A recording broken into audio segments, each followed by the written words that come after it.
রাজনীতির চাপের কাছে মাথা নত না করে নিজেদের স্বকীয়তা বজায় রেখে যদি কোনো সংগঠন, কোনো সর্বজনীন দুর্গাপুজো কমিটি আপনাকে সভাপতি করতে চায়, চেয়ারম্যান করতে চায়, পৃষ্ঠপোষক করতে চায়, আপনি হবেন, কারণ আপনি জনপ্রতিনিধি। কিন্তু জোর করে দুর্গাপুজো দখল, যেখানের সঙ্গে আপনার কোনো যোগাযোগ নেই, আপনি যেখানে থাকেন না, শুধুমাত্র একটা ক্ষমতার রং বদল হয়ে গিয়েছে বলেই আপনি একটা পুজো দখল করে নেবেন রাজনীতির নামে, এটা সম্ভব নয়, এটা চলতে পারে না। এই সংস্কৃতির বাইরে আমাদের বেরোতে হবে, পুজোকে রাজনীতির বাইরে রাখতে হবে। রাজনীতির নির্দিষ্ট একটি গ্ল্যামার আছে, কেউ অস্বীকার করতে পারবে না। মুখ্যমন্ত্রী যদি কোনো দুর্গাপুজোর প্রাঙ্গণে উপস্থিত হন, স্বাভাবিকভাবেই সেই পুজোর প্রাসঙ্গিকতা বাড়বে, গুরুত্ব বাড়বে, একথা কেউ অস্বীকার করতে পারবে না।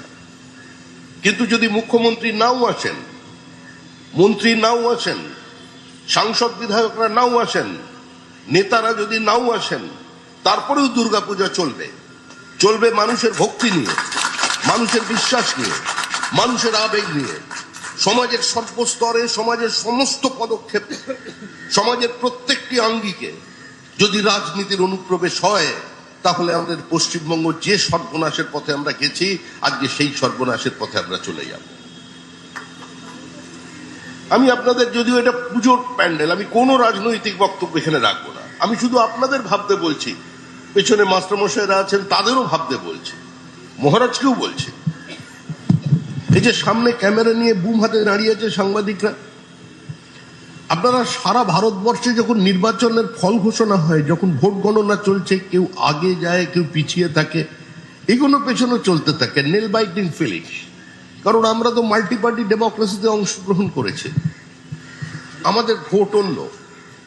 তো স্বাভাবিকভাবেই আপনি যখন অন্যান্য রাজ্যগুলোর দিকে দেখবেন দুই পক্ষ, মানে ধরুন এদিকে বিজেপি আছে আর এদিকে কংগ্রেস আছে, দুজনেই যুযুধান পক্ষ, মাঝখানে সাংবাদিক দাঁড়িয়ে আছে। একবার বুমটাকে এদিকে করছেন, তার বক্তব্য শুনছেন, একবার ওদিকে করছেন, তার বক্তব্য শুনছেন। তার মানে কি আছে, ওখানে পাশাপাশি দুই বিবাদমান রাজনৈতিক গোষ্ঠী একসঙ্গে দাঁড়িয়ে আছে। আর আমরা এখানে কি দেখতে পাচ্ছি, যে যেখানে ধরুন বিজেপি থাকবে, সেখানে কেউ বক্তব্য রাখছে, তার 1.5 কিলোমিটার দূরে তৃণমূল কংগ্রেস দাঁড়িয়ে আছে। মানে কেউ কারোর কাছাকাছি যাবে না, কেউ কারোর মুখ দর্শন করবে না। আমরা বাঙালি, এটা কি বাঙালির পরিচয়?